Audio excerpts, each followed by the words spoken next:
I raised 3 kids, James, Sarah, and Robert. They were my world. James would sit with me in the afternoons, Sarah brought her kids over, and Robert, well, he was always busy. At first, their visits felt like enough. But then I noticed it. The shift. Visits got shorter. Their eyes wandered to my china cabinet, my jewelry, my house. "Mom won't need this stuff much longer," Sarah whispered once, thinking I didn't hear. James talked about selling the house to cover costs. Robert brought up power of attorney, just for the bills, Mom. I smiled, nodded, said yes. But when they left, I cried.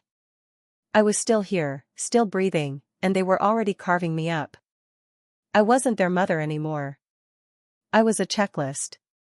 One night, alone in my living room, the clock ticking too loud, I stared at old photos, birthdays, graduations, times when I was their everything. I realized my fight wasn't just my illness. It was against being invisible. They forgot I built their lives. I made their Christmases magical, nursed them through fevers, gave up my dreams for theirs. Now they wanted my couch, my savings, my house. But not me. I wasn't ready to fade, but they didn't care. The house creaked at night, like it was mourning with me. I wondered if it knew I was becoming a ghost in my own story. I still loved them. That was the worst part. I loved them despite the betrayal, the dismissal. It was my curse. But I'd learned soon enough, curses can break.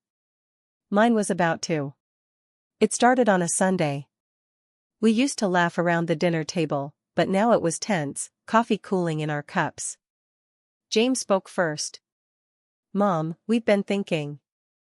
Maybe it's time for a caregiver. Someone full-time." Sarah jumped in, her voice too sweet. "You deserve proper care, Mom. We can't be here all the time. You know how busy we are." "Busy. Always busy. Too busy to sit with me, to listen." Robert just nodded, glued to his phone. I sat there, nodding like I had a say, but inside, something snapped. I was tired. Tired of being a problem they needed to solve. "Whatever you think is best," I said, my voice barely a whisper. They smiled, relieved. James patted my hand like I was a tired dog. Sarah scrolled through caregiver agencies on her phone. Robert mumbled about splitting costs. They talked over me, around me, never to me. I stared at the vase on the table, a wedding gift from my mother, delicate, a survivor of decades. Like me. Fragile, forgotten, but still here. That night, I lay awake, staring at the ceiling. My husband, Tom, gone 15 years, would have fought for me. But my kids? They weren't the kids I raised anymore.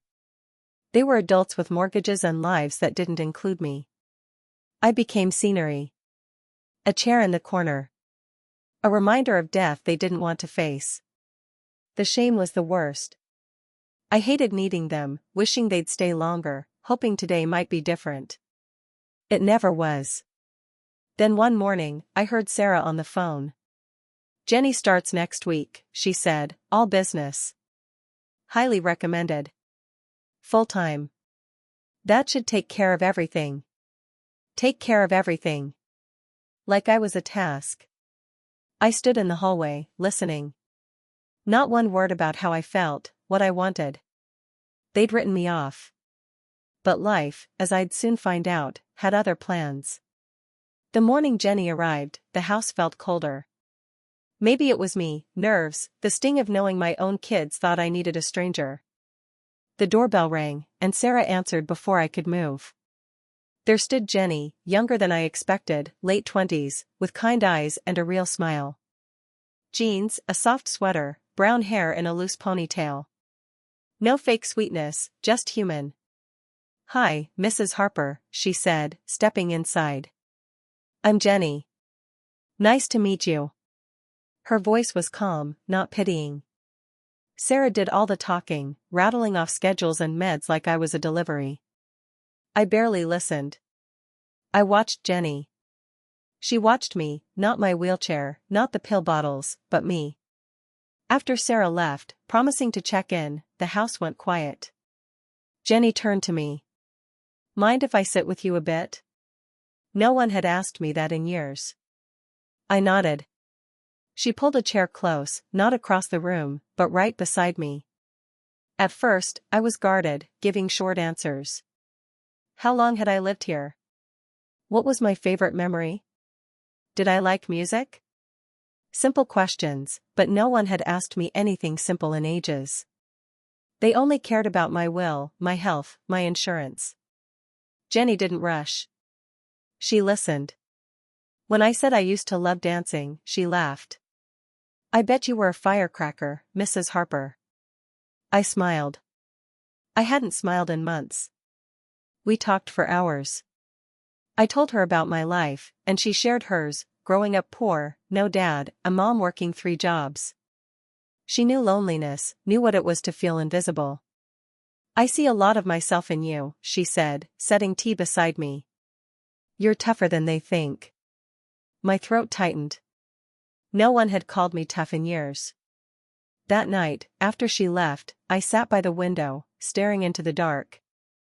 The house felt different, less like a grave, more like a place someone still lived. For the first time in months, I didn't dread tomorrow. I wanted to see Jenny again, to hear her voice cut through the silence. She came back the next day, and the next. Each visit, she brought something, a flower, a book, a warm cookie. Small things, but they built a bridge to something I thought I'd lost, hope. We'd sit in the garden, sipping coffee, the sun on our faces.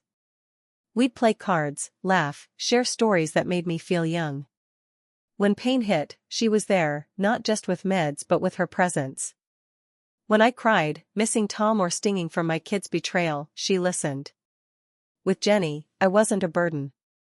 I was Ellen again. One evening, she tucked a blanket over me and said, "You're not alone, Mrs. Harper." Not while I'm here. I believed her. Maybe she wasn't just my caregiver. Maybe she was my second chance. It was a Tuesday, the kind of day that shouldn't matter. Sun streamed through the windows, and for a moment, everything felt almost normal. Jenny made lunch, chicken salad, soft bread, lemonade with extra sugar, just how I liked it. We were laughing about some dumb news story when it hit. 1 second, I was reaching for my glass, the next, the room spun hard. My vision blurred, the chair slipped out from under me. I heard Jenny's voice, sharp with panic, calling my name. I tried to answer, but the words stuck. Then, nothing but darkness. When I woke, the world was wrong. Fluorescent lights buzzed above, cold and harsh. White walls, no photos, no trace of home. A nurse noticed me stirring. "Good morning, Ellen. You're at Pineview Care Center. Been here 2 days. Don't move too much." Pineview. The name made my stomach churn. I tried to sit up, panic clawing at me, but my body wouldn't cooperate. "Where's Jenny?" I croaked. The nurse's face stayed blank. "She's not allowed here. Your kids made the arrangements. You're staying with us now." Arrangements. The word hit like a slap. No one had told me. No one had asked. I wanted to scream, but my voice died. The nurse left, and I scanned the room. No phone, no purse, nothing. They hadn't just moved me, they'd erased me. Days blurred together. The food was mush, tasteless. Nurses were polite but distant, like I was a job, not a person. No calls, no visits, not a single word from James, Sarah, or Robert. I was what they'd always seen me as, a problem, tucked away. At night, the halls echoed with cries, old men calling for wives long gone, women sobbing into thin pillows. This place was a graveyard for the living. I gripped the bed rail, promising myself I wouldn't die here. I wouldn't let them bury me alive. But hope was thinning, and I was slipping. Then, one afternoon, a shadow moved in the doorway. Jenny. She wasn't supposed to be there, but she'd found me. She slipped in, finger to her lips, her face pale with fear and anger. "I'm so sorry, Mrs. Harper," she whispered, grabbing my hand. "They didn't tell me. I went to your house, it was empty. I had to fight to find you." Tears stung my eyes. She was here. She cared. "You still have rights," Jenny said, fierce. "They can't just leave you here." Her words lit a spark in me, a stubborn flame.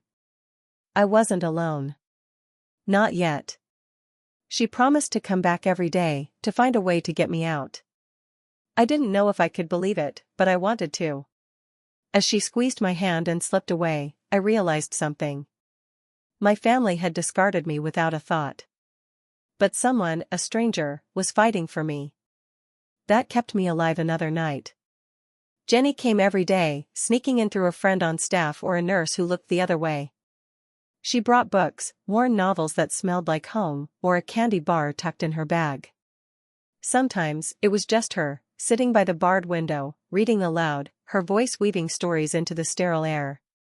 Other times, she listened as I poured out memories, of Tom, our early days in a cramped apartment, the joy and fear of holding James for the first time. She made me feel seen, not as a patient, but as Ellen. She adjusted my blanket without being asked, smiled like I was worth smiling at. Those moments stitched hope back into me, bit by bit. But I was still trapped. The nurses followed orders, my kids' orders. No one questioned why I was here, why I couldn't leave. I asked for a phone once, and the nurse said, "Your family handles that." My family.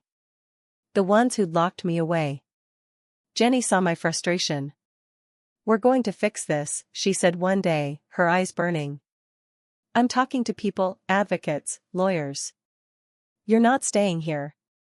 I nodded, but doubt gnawed at me.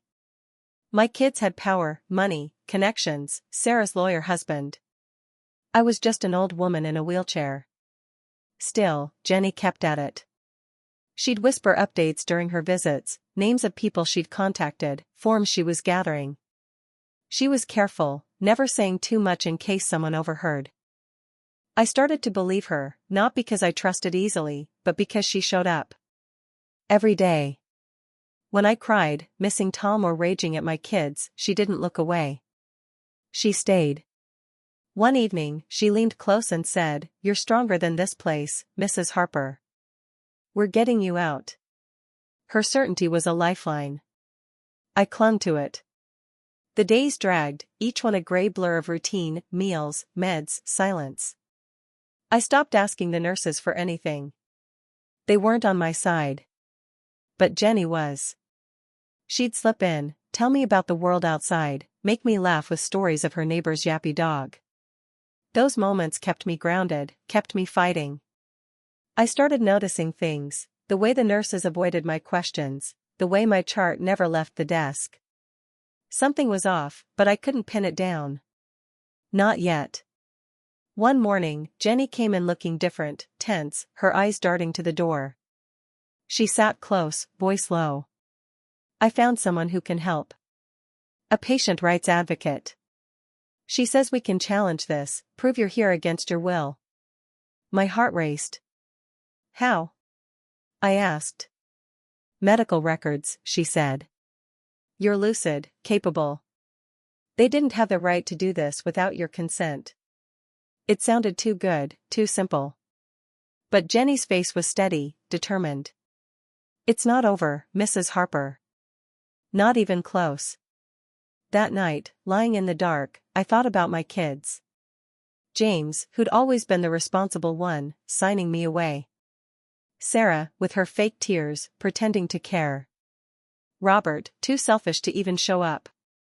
They'd planned this, talked it over like I was a car they were trading in. The betrayal burned, but it wasn't just pain anymore. It was fuel. I wasn't going to rot here. Jenny was my way out, my proof that I wasn't invisible. I just had to hold on a little longer.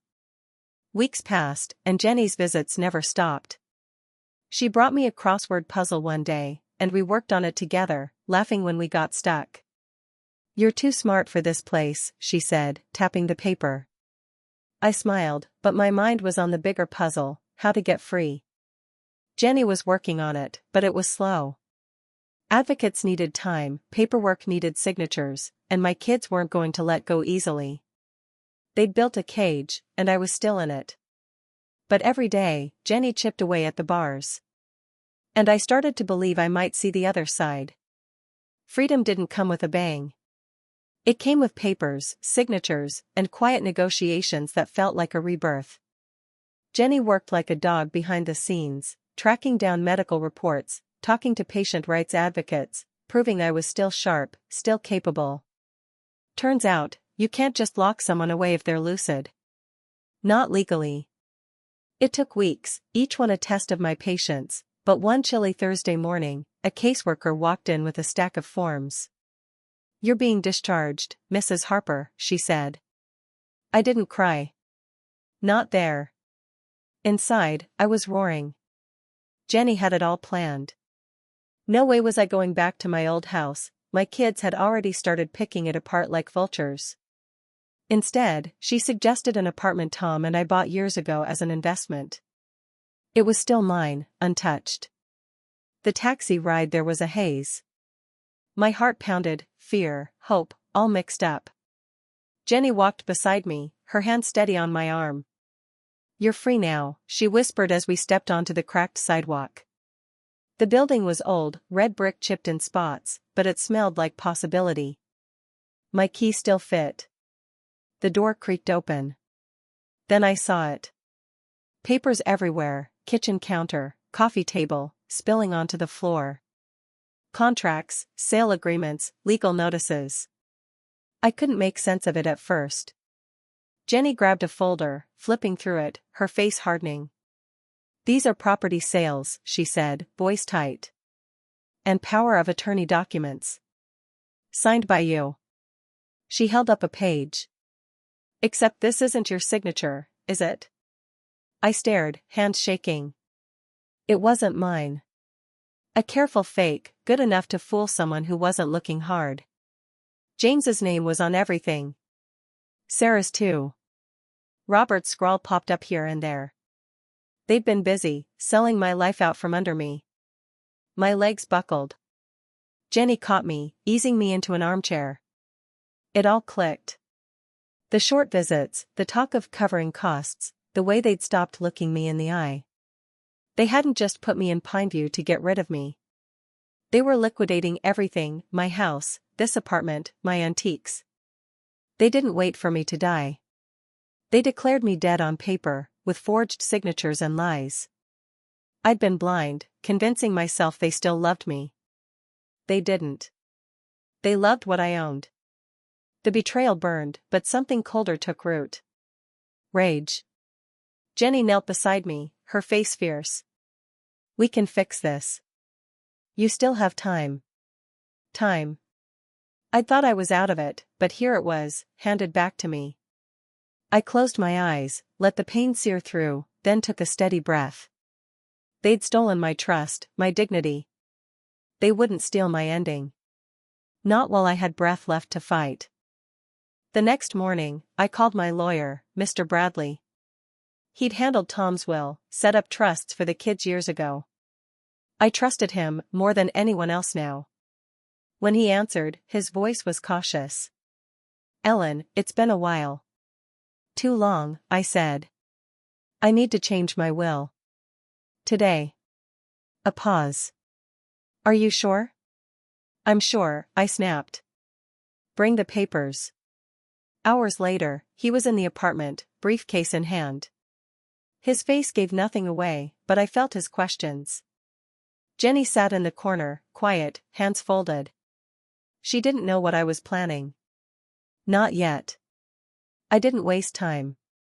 Revoke the old will. Completely. Bradley nodded, pulling out forms. "Who inherits now?" he asked. I turned to Jenny. Her eyes widened, confused. "She does," I said, voice firm. Jenny's jaw dropped. "Mrs. Harper, no." "I can't, you can't," she stammered, hands fluttering. "Yes, I can," I said. "And I am." She stood, tears spilling. I never wanted anything. I just wanted you to be safe. I grabbed her hand, held it tight. You gave me that. You stayed. You listened. You made me feel like I mattered when they wanted me gone. Bradley cleared his throat. I'll need you to sign, Ellen. My hand shook, not from weakness, but from the weight of it. I wasn't just changing a will.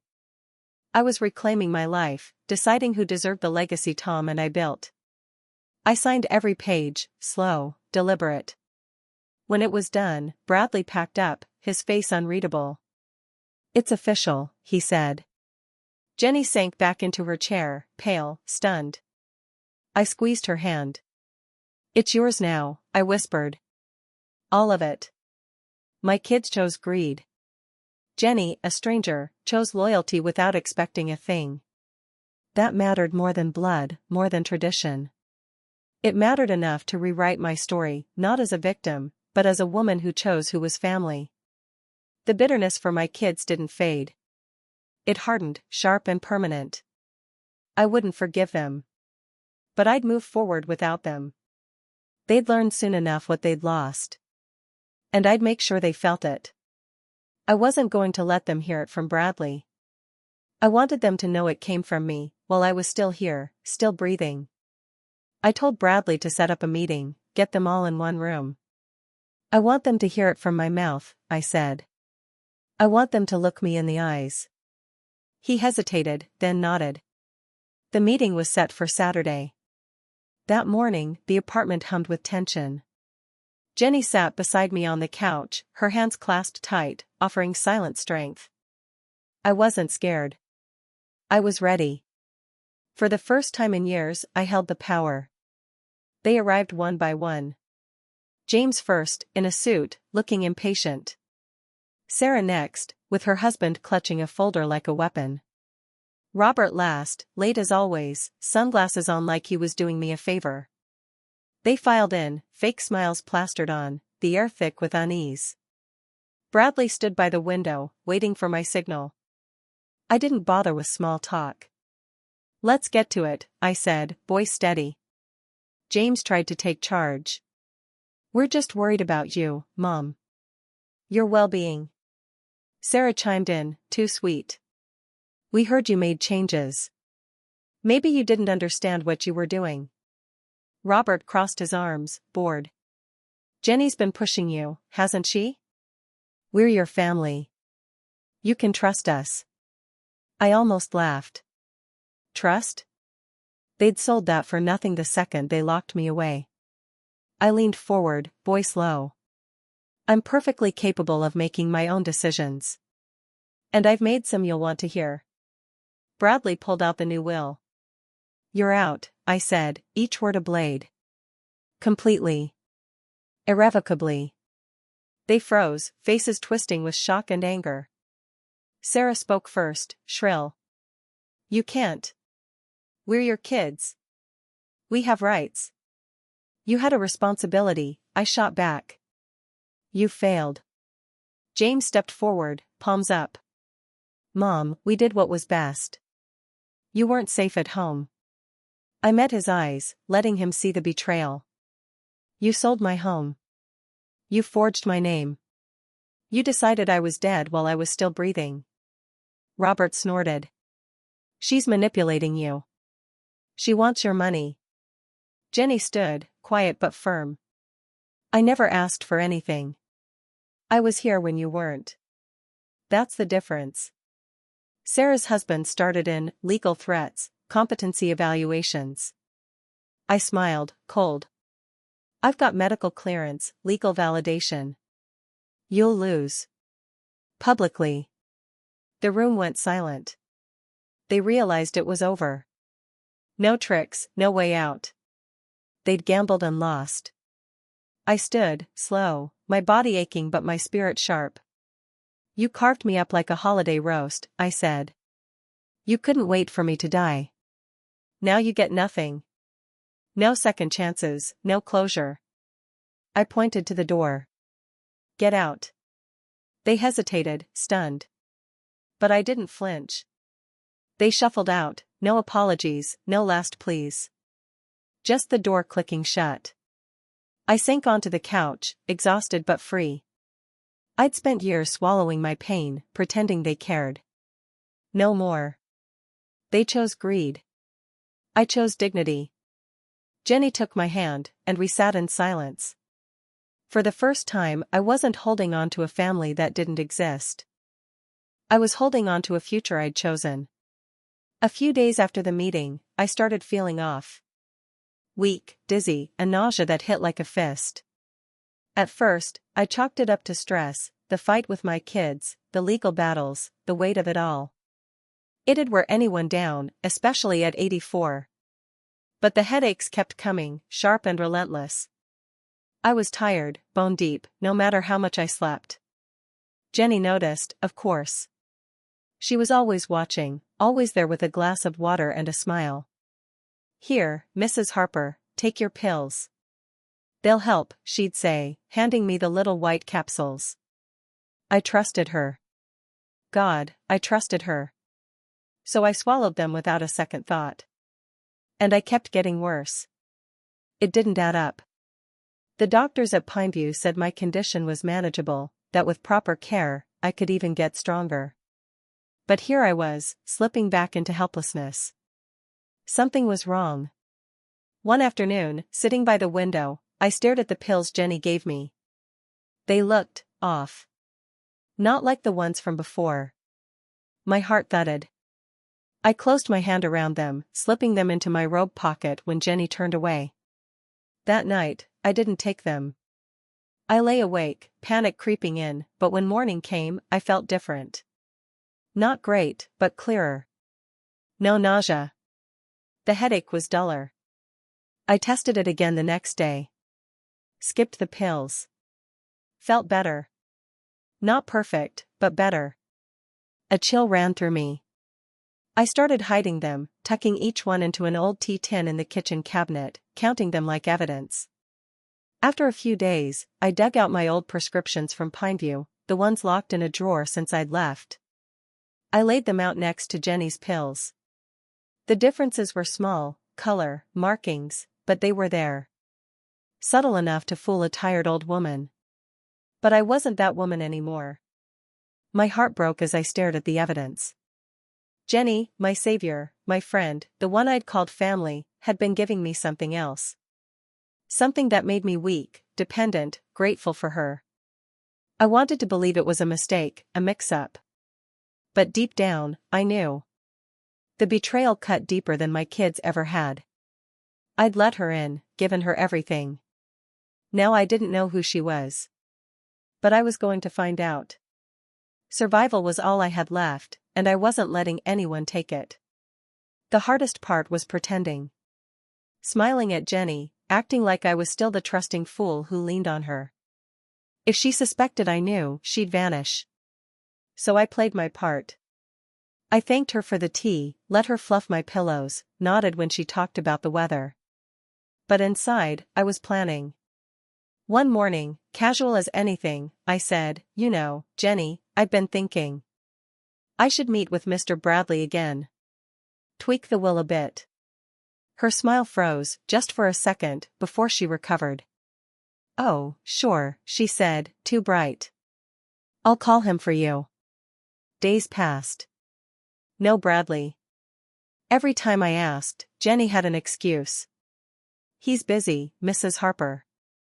He'll call back." I left a message.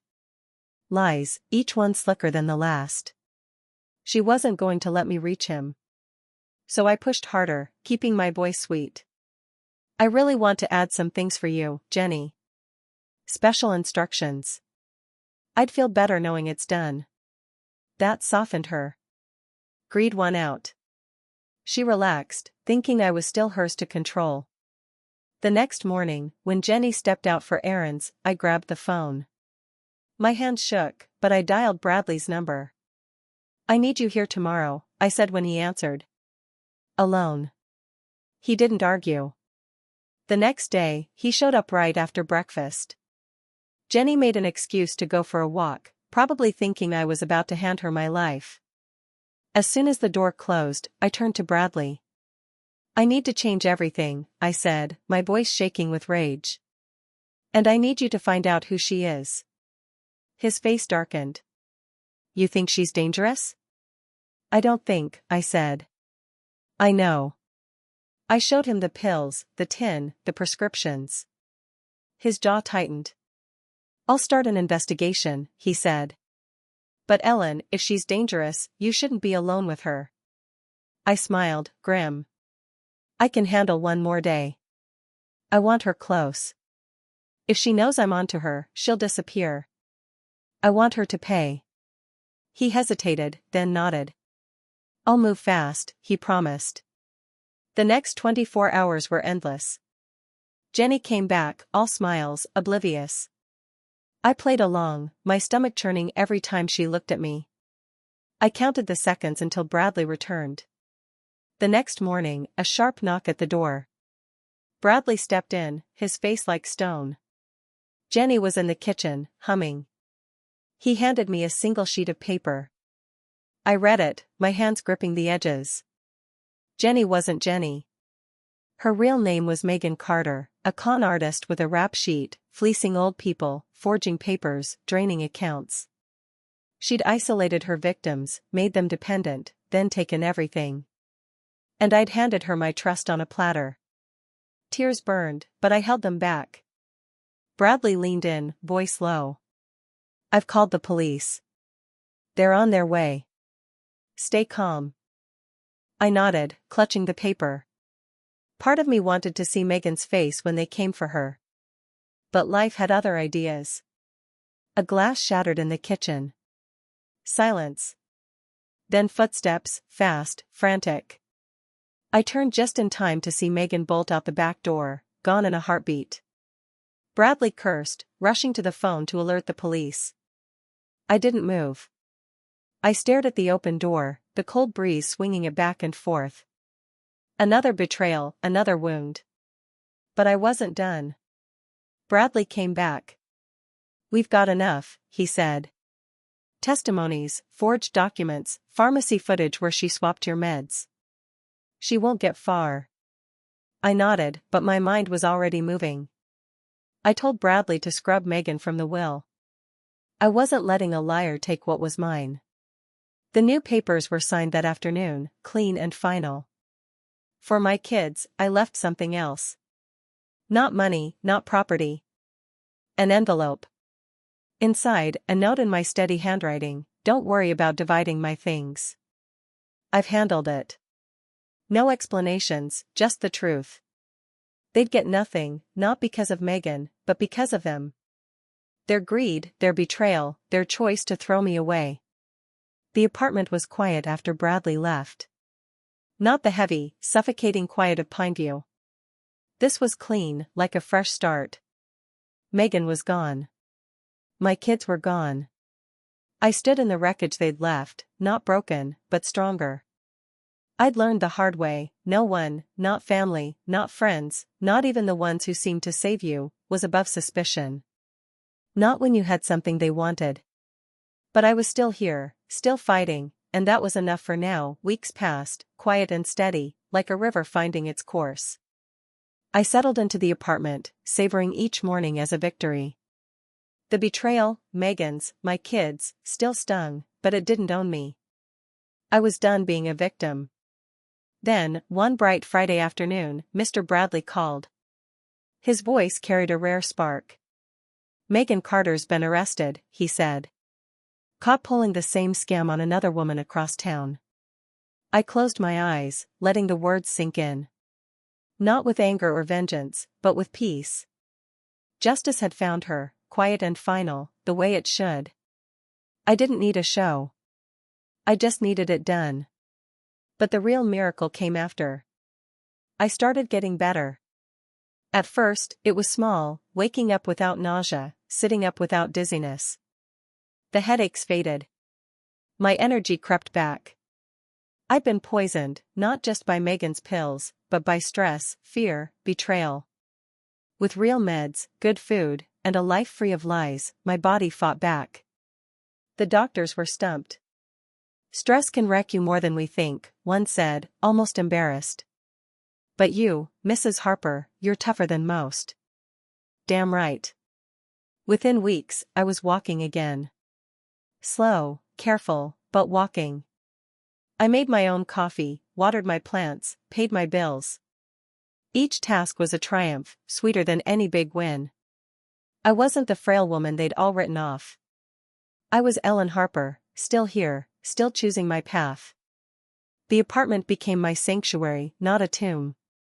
I'd sit by the window, watching the city hum below, feeling alive in a way I hadn't in years. The inheritance, my fortune, the one they'd clawed at like scavengers, wouldn't go to my kids. Not to Megan's ghost either. I decided it would go to something bigger. Shelters for the forgotten, scholarships for girls like I'd been, fierce, scared, hungry for a chance. To people who needed a lift, not a thief. I worked with Bradley to set it up, every detail locked tight. My legacy wouldn't be a prize for greed. It would be a light for those who deserved it. One evening, I sat by the window, the sun sinking low, painting the sky gold. The streets buzzed, messy, loud, alive, just like me. I thought of Tom, and for the first time in years, it didn't hurt. I felt gratitude, for the life we'd built, the strength he'd helped me find, the voice I'd carved out of loss.